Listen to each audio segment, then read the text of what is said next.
Martin Calmer. BBC Radio Leeds. Well, it's time for one-on-one now. My one-on-one guest today is the former X Factor winner, Joe McElderry. He's currently on his Set Your Soul Alive tour, which will bring Joe to the Leeds City Varieties later this month. Well, I caught up with Joe last week, and this is his one-on-one. Joe McElderry, welcome to the programme. Hello. Now, X Factor's going on at the moment. Are you watching it on the TV? I haven't seen all of it. I've seen bits and pieces of it. Obviously, most of the time when I'm on stage is when it's on. But I kind of know what's going on. Yeah, does it bring you away, when it's on the TV, and even if you don't watch the actual programme, you must see the coverage in the papers and on breakfast TV and all that. Does it bring it all back to you, or is it almost like a dream when you were on? I think it takes, certainly when you watch the room auditions and the live auditions, that's when it really kind of, for me, I go back to them, all of them nerves. I understand how they're feeling. I have so much sympathy for them because honestly, it's a very, people. The show these days gets a lot of flack, and people have lots of opinions on it and whether they think it's good and whatever. But at the end of the day, when you go on that show, you're essentially putting yourself in front of thousands and millions of people who all have opinions, and it's a big deal. It's a big deal. Oh, isn't it? It's a very big deal, and that's what comes over to me from the programme is the cruelty of it in a way. I know you didn't have those seat auditions when you did it, but the fact they sit people down on the seats and then they can kick them off at the end, doesn't that strike you as rather cruel? We didn't have that when I was on the show. It was a different format then, but I think what you have to understand is about the X Factor as well as it being a singing competition, it's an entertainment show, it's a TV show, and unfortunately, which is very sad, people don't find it entertaining just to tell people they're through.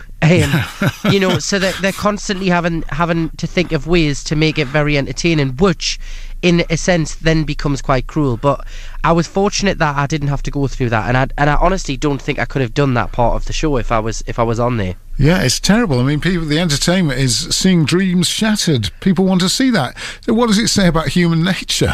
It's, exactly. Yeah, it's terrible. I get the impression from reading about you, Joe, that in a way it was almost like you were in a dream going through it. It does seem to me as though, you were there in the programme and you were doing what you were told and cosseted, and you were in the contestant's house or whatever. Yeah.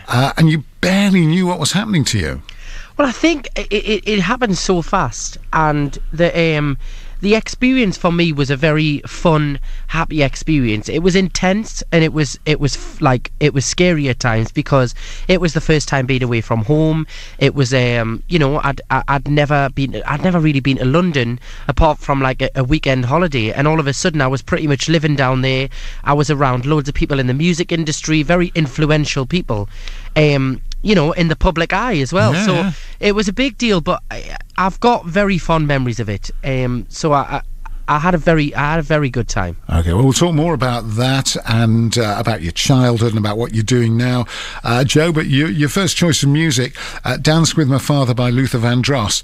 I think I can probably guess the reason for this, but talk us into it. Well, I picked that song because obviously that was where it all started for me. From it being my audition song on the show. But also, I grew up listening to Luther Vandross for many years. My mum was a huge fan of him. So he was a big musical influence to me. And it's one of them songs that I think forever, for the rest of my life, I'll sing it and I'll perform it and it'll be a big part of my life.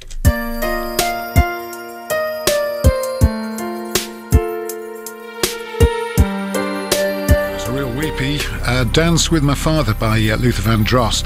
It's one-on-one on BBC Radio Leeds, and that's the choice of our guest today, Joe McElderry, currently on tour, his Set Your Soul Alive tour, and it comes into Leeds City Varieties October 22nd. Why is it called Set Your Soul Alive, Joe? Any particular reason for that? I wrote a song called Set Your Soul Alive, and it was all about how I was feeling at the time about the tour, just having fun, enjoying myself. I was at a point in my career where, I'd experienced many things and I just wanted to kind of go out there and have fun. And some of the lyrics in the song are all about that. So I kind of incorporated into the kind of theme of the tour and made it like a really uplifting, positive tour. So it's been a lot of fun to perform, actually. Excellent. I mean, are you writing loads of songs now? Because this is a fairly new development for you, isn't it? Actually, songwriting. Yeah, I started writing material on the 4th album. Here's What I Believe, which was released in 2012, I think it was, and that kind of started off a whole thing of a different style of working. Normally I would cover a song. Yeah. I would go into the recording studio and be given a song. But now it's nice to be able to have that creative input from that side as well. You know, I mean, I don't use all of the songs that I write. I'm happy to use other people's songs as well. But it's just nice to be able to experience that. Yeah. Well, tell us how it all started for you on X Factor, because you were 18, weren't you? I think when you went into the contest. I was, yes. Wow, very young to be. As you say, you've never been to London before. You've never been away from home before. How did it happen? How did you get on the show? Well, obviously, it's just the audition process. I went to Manchester to audition. Thousands and thousands of people there, and I just remember thinking, nah, this is not going to happen. And then, you know, all of a sudden, before I knew it, I was in front of the judges in the live arena in Manchester again, and then boot camp. But these things, the filming of these parts of the show are so intense. Yeah. You know, I mean, boot camp's filmed in like 5 days, and there's a lot of stuff you have to do.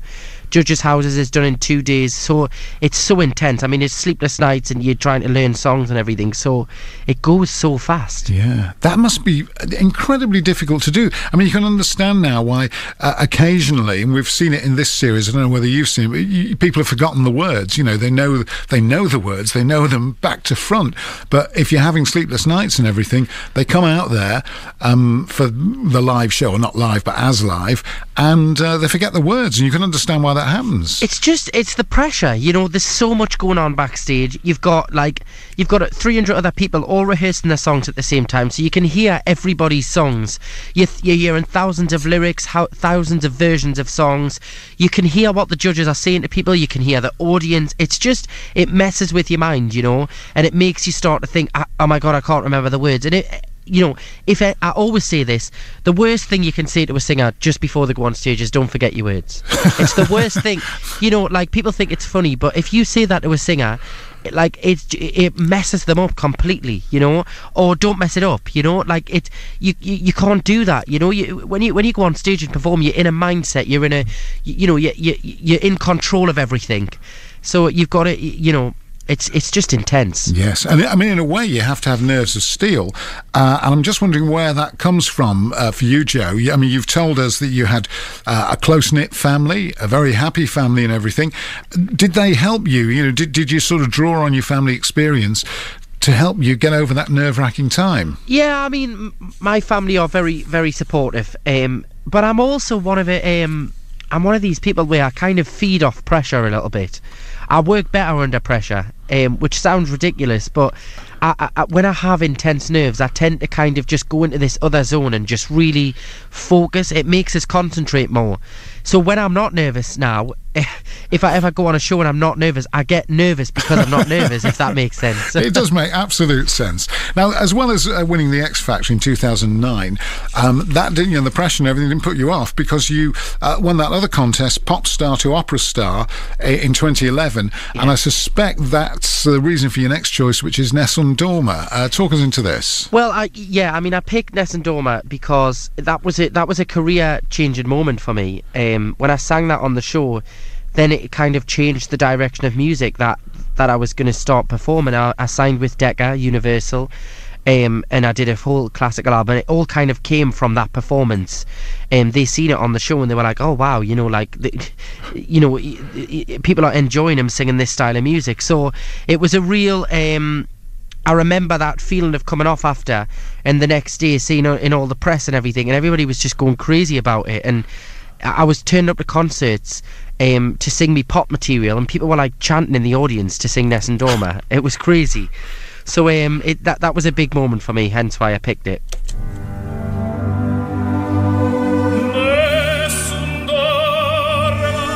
For some of us, every time we hear that, we want to play football. It's Nessun Dorma Pavarotti. Are you a footy fan, Joe? Not a massive. I support Newcastle, obviously, because I'm from up here. But I only went to see my first football match about I think about a year ago. But I really enjoyed it, actually. I enjoyed the atmosphere. It's a brilliant atmosphere at St James's Park, although not so much at the moment because things aren't going too well. But that so I hear. Yeah, well, I've got to say that won't worry you because you're not a huge fan. Let's talk about your childhood and how you first got into performing. You said a big close-knit family, brothers and sisters? No, I'm an only child, but I've got a big family of cousins, and we were all kind of brought up like brother and sisters. Right, and you performed in a school performance of Grease. Was that the first one you did? Yeah, I mean, I used to do a lot of drama kind of led stuff when I was a child, and that was kind of the way I would have probably said it. Looking back then, I probably would have thought I would have went into drama. Because whenever anybody tried to get us to sing, there was not a hope in hell. I just would not sing in front of anybody. And then obviously as I got a little bit more confident, I got the role in Grease, and I auditioned, and I thought I would just be a part of the ensemble. And they were like, no, you're going to play Danny Zuko, and you're going to have to sing 7 songs solo. And I remember like the dread. Yeah. You'd not had sort of singing lessons or done any singing before that? Well, I mean, I'd done little things, but I rarely had sang in front of it. The most I'd sang in front of was like my best friend in my bedroom. And so this, like, for about 7 months of the rehearsal period, I was thinking, I'm just going to freeze on stage singing. But as I kind of got into the role and everything, I just fell in love with music and singing, and then I started to do small charity shows and little gigs in pubs and stuff, and then it kind of went from there, you know. It grew bigger and bigger and bigger. Yeah, and your mum was very supportive. Your mum and your dad, is your dad in the picture, or is it just... Yeah, my mum and dad aren't together, but I'm very close to both of them, so they were both very supportive, and they kind of, I think, realised in my first year at college, I was doing A-levels, and I was not doing well at them at all, because I'd gone into music land, as I call it, and I was just obsessed with performances, and I used to sit on YouTube every night and just watch people performing and how they used to perform, and concert DVDs, and just really picking up on how people worked, you know, and studying the kind of entertainment industry. And then I said to my mum, I'm not an academic person. I need to do something creative. So I left after the first year and went to Performing Arts College at Newcastle College. Yeah, you dropped out, and I'm told that at one point you were a dishwasher at a local theatre. So there you are in showbiz. I was. I used to. I was a waiter, barman, dishwasher / I used to sing at the end of dishwashing. Right. So you're always going to sing. In that process, you know, as you say, doing charity performances and all that. At what point did you decide that a talent show might have been the way to go? Well, I was a huge fan of X Factor. I was obsessed with it from being a kid, but I used to always just think, you know, you watch the show and you think, these people haven't just turned up in an audition and gone in the show. You know, everybody thinks that. You know, everybody thinks you're plucked from somewhere. But I just thought, I'm going to try it and I'll see what happens. And like I said before, I never thought in a million years that, you know, 5 years later I would be sitting talking about it and, you know, thinking of what I've done over the past 5 years. It's just crazy. Your mind can't even kind of comprehend that. It's crazy. Yeah. So your lots of cousins, they were into music and all that. You weren't academic. You weren't sporting, I'm guessing. Yeah, I was a little bit sporty. I used to do the swimming kind of stuff, and you know, not football, but I was more swimming. I enjoyed a little bit of rugby, even though I was tiny and I used to just get knocked all over the place. But sport was a kind of a thing. But I was the only one in the family that really kind of took the musical route. Yeah, and were you a bit of a loner, or did you have lots of friends? Lots of friends. I had a great friendship group. I'm still friends with a lot of them now. Huge friendship circle at school, and I loved school. You know, I really enjoyed it. It was for some reason it got reported when I was on X Factor that like I got bullied and everything, but I don't know where that came from. I had a really happy childhood and school life. I used to almost skip to school. I loved it. Yeah, that was another thing, I suppose, that you found with X Factor, and we'll talk about that a little bit more later on. But the attention of the tabloid press, which, you know, for people who are not not experienced about the way the press and broadcasting and the media works, it's a bit of a shock to the system. Like you say, they said you were bullied and you weren't. There was probably all sorts of other stuff that was printed about you in the press that wasn't entirely accurate. But we'll talk about that, which came along with X Factor, with you winning X Factor, a little bit later. We'll play your next choice of music now, Joe. You've chosen the Black Eyed Peas, Where Is the Love? Why this one? It's funny actually because this song actually reminds me of all the way through school. That song kind of went massive when I was going into about year 7, and it just reminds us of me whole kind of like period of school from year 7 to about year 9. So it's funny we'll just be talking about school. That's just my song of that time. That's the Black Eyed Peas on BBC Radio Leeds. It's One on One. I'm delighted to say our guest today is Joe McElderry. Joe is currently on tour. He'll be coming into the City Varieties in Leeds, 22nd of October. And then for 2015, Joe's on another tour, a brand new one, which visits Wakefield, the beautiful Theatre Royal, on the 23rd of April. So you want to make a note of that in your diary. You love touring, Joe. You're, all the time you're touring. Well, yeah. I mean, I had so much fun this year. Towards the end of November, we'll have done about 70 shows this year, which will be the end of this tour. And then we've just announced on Wednesday the Evolution tour, which is 2015. It's almost, by the time every date's been announced, it's going to be almost 100 shows. So wow, it's full on, but I love it. It's fun. Yeah, well, you're going to see quite a bit of the UK. And how many albums have you made now? So we've done 4 albums so far, working on the 5th at the minute, writing and recording and trying out different things. So I did 4 in the space of about 3 years, which was very full on. Yeah. Well, it was, and to be brutally frank, you were dropped by Simon Cowell's label after the first album, which must have been a huge disappointment for you, and then you had to pick it up again. I mean, looking back now, it was probably the best thing that could have ever happened. But at the time, obviously, you're a bit like, I mean, in a way, I didn't really understand much about the industry, so I just assumed, okay, well, I'll probably make 1 album and then that'll be it, And then when I got dropped, it kind of gave us the impetus. Well, I suppose just the kind of the drive to actually go, okay, well, what are you going to do next? It made me ask myself a lot of questions. So and then obviously I signed with Universal about 2 months after, which is normally unheard of. So it worked out for the best in the end, and I think. Would I still be around now recording if I was signed to Simon? I'm not sure. I would never find that out, I suppose. No, I mean, it does in a way illustrate the cruelty of the business. I mean, not having to go at Simon Cowell particularly, but the music business is and always has been a little bit like that. You make an album. Your first album was a massive success, and you had a number 1 hit, and at that point you think, well, maybe there's going to be more of it, and then wham, it could be all over. Happily, it wasn't for you, but it could be. I spoke to somebody in the industry who was very, very experienced, and they actually gave me a phone call and for a chat just to see how I was.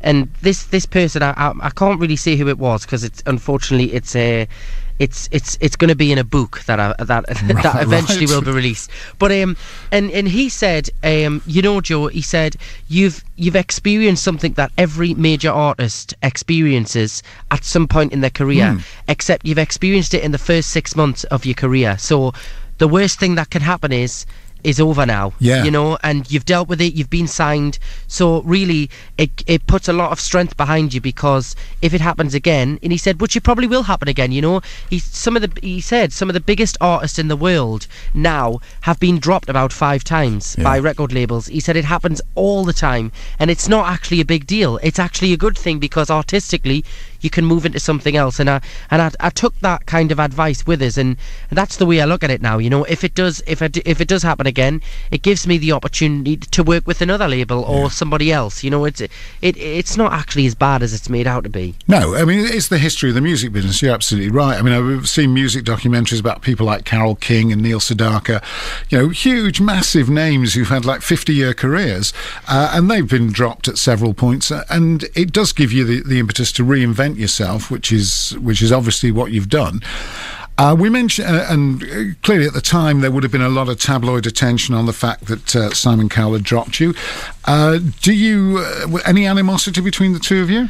Not at all in the slightest. You know, like I said, now looking back now, it gives me the opportunity to kind of artistically free myself and kind of go and search for what I actually wanted to do, you know, and what I wanted to represent myself as. But no, you know, I've got a lot of respect for Simon. You know, I know he gets a lot of flack and stuff for the shows and things, and for his trousers being too high as well. At the end of the day, he's a businessman, and you know what you're going in for when you sign up for one of them shows. So I think it would be silly to sit and complain about things, you know. And also, I have to look at, I'm 23 years old, and the things that I've experienced and the you know, the life that I've been able to live so far has been very fortunate for compared to some of my other friends who are still at university trying to get a career. You know, I've been very lucky. Yes, I mean, and the talent show thing just sort of compresses it all into a small time frame. You know, it's you're having like a music career, but it's all very compressed. I'm just wondering, at the point where you were looking for a new deal, which, as you say, happily was only a short period, did you speak to Cheryl Cole at all? Because she was your mentor, wasn't she, on the X Factor? Fellow Geordie. Yeah, I didn't really speak to her about that. We never really had that conversation about that. I mean, you know, we were in touch, but I didn't really have the conversation about that with her. But she really championed you on the X Factor. You seem to hit it off, the two of you. Yeah, we got on very well. I think, you know, obviously being from the same area, we had kind of a connection. And anybody from the northeast will tell you that whenever you see, you know, that northeast person or a Geordie or anybody who's from around this area, on holiday or something, you instantly feel like you know them because the accent's so recognisable and friendly. Yeah. Well, let's hear your next choice of music, Joe. Joe McElderry is our guest on One on One on BBC Radio Leeds today. You've chosen Michael Jackson. Any particular reason for this one, Joe?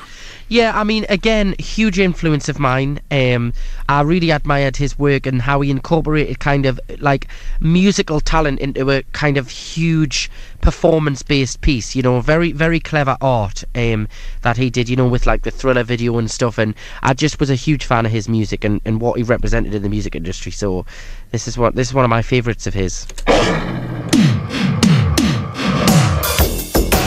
On BBC Radio Leeds, The Way You Make Me Feel, the choice of Joe McElderry, who's our one-on-one guest today. And the Joe McElderry challenge there was to get to the toilet and back before Michael Jackson had finished. And you did it, Joe. I did it. Well it's a done. skill. It's a skill. when you have to get the toilet before you go on stage and things like that, you've got to be quick. Yeah. Well, no, absolute master of the art. You like a challenge though, don't you? Because you won the ski jumping show. I did. Yes, I did. That was it. That was a great fun show to be a part of. Yeah, it was brilliant. With was Eddie the Eagle Edwards training you and everything? Yes, it was intense and very painful. Yeah, well, you say very painful. I mean, presumably you didn't actually break anything. You just sort of. I didn't, but some of the other guys did. I think there was about 5 injuries, all in all, serious. But sounds like it's coming back for another series. So they're obviously think they can bypass the injuries. Yeah, well, I think people will do it because it's fun. I think Eddie the Eagle Edwards is a national treasure in my view. I mean, he's just a brilliant guy. Yeah, people love him. Yeah, he's a great guy. And another reality show that I saw you on just recently, Who's Doing the Dishes? Now, that's a bizarre one because just for people who've not seen it, because it's daytime and it's only layabouts than me that watch daytime TV, what happens is you cook some food for people, yes. They don't know who you are, yep. You leave them clues and they have to guess from that who you are. That's the one. Yes, and I saw you were keen to win and you did win in that they didn't guess who you are. But in a way, in the world of celebrity, you see what I'm saying here? That's a bit of a defeat, isn't it? Because they didn't guess who you are. Whereas you would like them to say, wow, that's Joe McElderry. See what I mean? It's a double-edged sword, that yeah, sword. I think my ego is low enough to be able to deal with Good that. Man. So I can handle that. Good man. And of course, your recipe goes on the internet because I checked that out this morning. and the stuffed peppers that you made with 4 chilies in them, really hot stuffed peppers, named after your first album, wasn't it? Yes, Wide Awake. The Wide Awake stuffed peppers. You can get the recipe. If you want to cook like Joe McElderry, you can get the recipe off the internet. I mean, did you do much? Did you just do that for the programme, or have you done a bit of cooking in the past? I was just going to say I wouldn't want to cook like me if I was anybody else. I'm not. Do you know what? I wish I was really good at cooking. I just don't have the patience for it. And with my job, I pretty much live on M&S service station food. Sandwiches, chicken, I try and eat healthy on the road, but you don't even have time to speak hardly. It's just here, there and everywhere. So I don't really cook, and whenever I'm home I kind of tend to eat out a lot. So yeah. Well, it is impossible. I mean, most people we interview who are touring, whether it's comedians or musicians or whatever, always say, they try and eat healthily, but it's impossible. But you keep fit as well. Do you keep your fitness regime going while you're touring? Yeah, I mean, I do a lot of running. I mean, the show itself is pretty good for fitness, anyways. The second half of the show is quite it's quite up tempo. It's got a lot of me pop stuff in it, so there's a lot of choreography and stuff, and that keeps us fit. But to do the shows and to keep the stamina up, you have to be fit, anyways. So I do a lot of running, eating healthy, no alcohol. Wow. Yeah, it's you've got to be very dedicated. If it's just a one-off show, then it's fine. But when you've got like consecutive shows of like 5 in a row or something, you can't have a croak in your voice or anything, because it just goes downhill from after the first show, if that's the case. Yeah. I talked earlier about the tabloid attention. Also, there's obviously the social networks, and you were sort of outed on Twitter, which, as we know, it's your own business, your sexuality, but it came out on Twitter. That must have been quite a difficult time for you, was it? Yeah, I mean, it actually gave me it gave me a reason. I think, I was very anxious about talking about it. I wanted to be honest with people, but it's a big deal to kind of put your whole private life out in the public eye. So it kind of made me obviously talk about it, but at the same time, it's a big thing. I was fortunate that I had a lot of support from the public and people who I work with and everything, so it wasn't a horrible time. But I mean, it's not ideal having your private life on the front page of every paper. No, I'm presuming you'd rather have done it yourself, like Tom Daly did it on YouTube. That presumably would have been ideal for you, rather than being forced into it. I mean, I don't think I ever would have done it on YouTube, but I think I probably would have spoke about it in a press interview, like I did, and then just leave it as that, and not really make it an issue from there. My view is that you shouldn't really have to talk about it, because when you still have to talk about it, it's still an issue. So I probably would have done it how I did it, but obviously on my own terms. But I mean, clearly, as you're quite right, it's your private life, it's your own private life. But as far as your mum's concerned, there's a point at which obviously you have to come out to your mum. Yes. And you had to do that after it was already in the public eye, really? No, I spoke to her before it. Ah, right. Yeah. So you knew it was about to happen. Let's have your next choice of music. Shania Twain next. Any particular reason for this show? Well, I'm a massive fan of Shania Twain. I love country music, and I've actually just been to see her not long ago in Las Vegas. I went to see her perform live, which was incredible. But this is one of my all-time favourites, so I just thought I would have this included. Excellent. That's Shania Twain, and You're Still the One. It's been chosen by Joe McElderry, who's been my guest on One on One on BBC Radio Leeds today. I'll tell you shortly where you can see him around this area. You went to see her in Las Vegas. You've been there a couple of times. Did you see lots of shows there? Yeah, I went out. I had a bit of a mid-tour break in the summer, and I flew out to Las Vegas with a couple of friends and a few people that I work with, and we went over there, and she was on. She did a residency out there. Yeah. Incredible show, and that place is just like it is one of the most surreal places I've ever seen in the world. It's ridiculous, isn't it? It's crazy. It's like it's like being in a real life pantomime or something, just like you walk into every hotel and there's some kind of show or a theme going on. It's just it's amazing place. Yeah, well, before you make Las Vegas, I suspect your West End musicals must be in your sights. You've done Tommy, haven't you, in the West End, and you had a part in Michael Jackson's musical Thriller? Yeah, I did. I've done like one-off things. So I've touched on it a little bit. I did it something for Children in Need where I went into Thriller for the night and did a one-off performance, which was fun. And then Tommy was in concert, but it was still a kind of a full musical show in the West End as well. I get quite a few offers to do different shows, and I'm just kind of I want to be comfortable. I want the timing to be right. You know, I want to do the right show. I definitely want to do one. It's just if I'm going to do it, I want to be able to commit myself to it and be able to just focus on that. Yeah. And at the minute, I can't do that. You know, it's a bit impossible at the minute because I'm here, there, and everywhere. But it's definitely something I'm looking to do in the future. Yes, because a lot of people from the TV talent shows have then gone into West End musicals with a degree of success. But as you say, you're probably right to wait and see the right vehicle for you.